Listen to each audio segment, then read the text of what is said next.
Hello everyone, welcome to study easy. आज की इस वीडियो में हम लोग बिहार के बारे में पढ़ेंगे। बिहार का एक सामान्य परिचय है, क्योंकि बिहार में आगामी कई सारे एग्ज़ाम आने वाले हैं, तो इस एग्ज़ाम में बिहार से कई बहुत सारे क्वेश्चन देखने को मिलते हैं। तो आइए हम लोग जानते हैं बिहार का सामान्य परिचय। तो अगर बिहार के कुल क्षेत्रफल की बात करें तो 94,163 वर्ग किलोमीटर है। अगर ग्रामीण क्षेत्रफल की बात करें तो ग्रामीण क्षेत्रफल में 92,257 वर्ग किलोमीटर है। और नगरीय क्षेत्रफल की बात करें तो 1095.49 वर्ग किलोमीटर है। आगे बढ़ते हैं हम लोग। अगर बिहार की कुल आबादी की बात करें तो 10, 40, 99, 452। इसको जस्ट लाइक हम लोग एक मोबाइल नंबर के रूप में याद करेंगे ताकि लंबे समय तक याद रहें। और ये जो आंकड़े हैं सारे जनगणना 2011 के बेस पे है, क्योंकि लेटेस्ट में कोई जनगणना हुआ नहीं है, तो अब तक हम लोग को भी वही जनगणना के बारे में पढ़ना है। तो इसको एक बार और रिपीट करता हूँ ताकि आप लोगों को याद हो जाए कि इसको जस्ट लाइक एक मोबाइल नंबर 10, 40, 99, 452, 10, 40, 99, 452 कुल आबादी है बिहार की।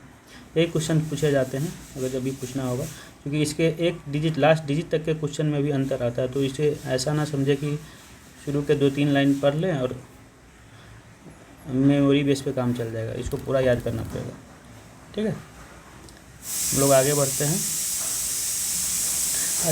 बिहार के लिंगानुपात के बारे में। तो 918 लिंगानुपात है, मतलब 1000 पुरुष पे 918 महिलाएं ही अवेलेबल है। बाकी के कुछ जितने जो बच जाते हैं ये इनके लिए फिर से कुछ ना कुछ प्रयास किए जाएंगे जनसंख्या वृद्धि में। कुल जनसंख्या घनत्व 1106 व्यक्ति प्रति वर्ग किलोमीटर है, कि एक वर्ग किलोमीटर में 1106 व्यक्ति निवास करते हैं, जो कि पूरे भारत के सबसे ज़्यादा जनसंख्या घनत्व है। That is not a good indication.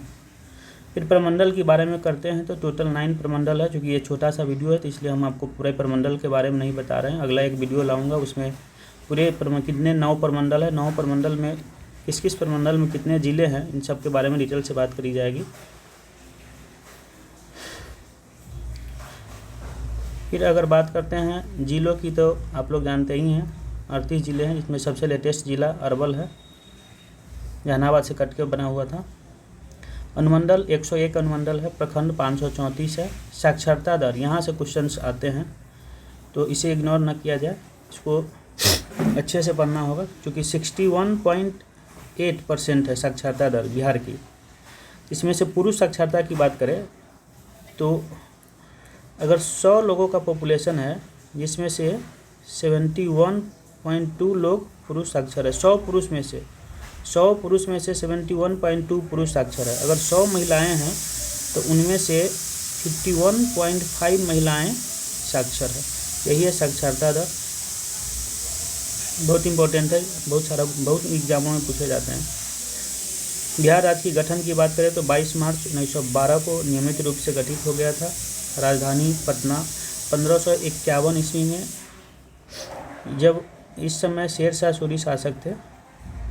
उन्होंने पहले तो पाटलिपुत्रा हुआ करता था, उससे पहले भी उदयीन नाम का एक शासक था जो इसे छावनी के रूप में स्थापित किया था। बाद में ये पाटलिपुत्रा हुआ, पाटलिपुत्रा से अब पटना हुआ, जिसे शेरशाह सूरी ने स्थापित किया था। पटना का प्राचीन नाम पाटलिपुत्रा है। वही 461 BC में सर्वप्रथम छावनी के रूप में उदयीन ने स्थापित किया था, जो हर्यक वंश के शासक थे। बिहार से उड़ीसा को अलग किया गया था 1 अप्रैल 1936 को।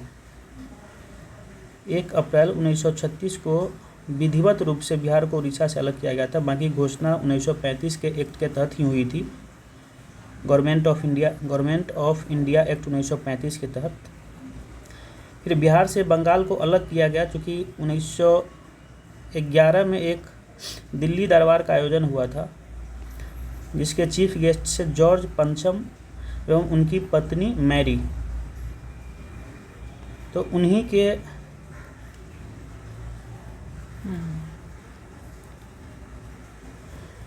के याद में तभी घोषणा हुआ था, क्योंकि शुरू में तो बिहार बंगाल को अलग करने का घोषणा हुआ था अलग तरीके से। बाद में जब उसको घोषणा को रद्द कर दिया गया था, उसके बाद जो है फिर से लागू किया गया था। बिहार एक भारतीय राज्य के रूप में गठित हुआ था 1 अप्रैल 1936। बिहार राज्य की आकृति एक आयताकार है। अगर हम बात करें तो इस तरह की आकृति है। चूँकि बीच से गंगा नदी बहती है तो इधर से भी ये उठा हुआ है और इधर से भी उठा हुआ है। इधर से इस तरफ की तरफ ढलान है और इधर से भी इस तरफ के ढलान है। बीच में थोड़ा नीचा भूमि पड़ता है। इससे गंगा नदी बहती हुई पटना यहाँ आरा में क्या बोलते हैं, यहाँ बिहार में प्रवेश करती है और यहाँ पे बंगाल में जाते हुए फिर से बिहार झारखंड के एक छोटा सा जिला है, वहाँ जाती हुई फिर बंगाल की खाड़ी में विलुप्त हो जाती है। ये एक छोटा सा वीडियो था। अगले वीडियो में हम लोग डिटेल से बात करेंगे। Thank you.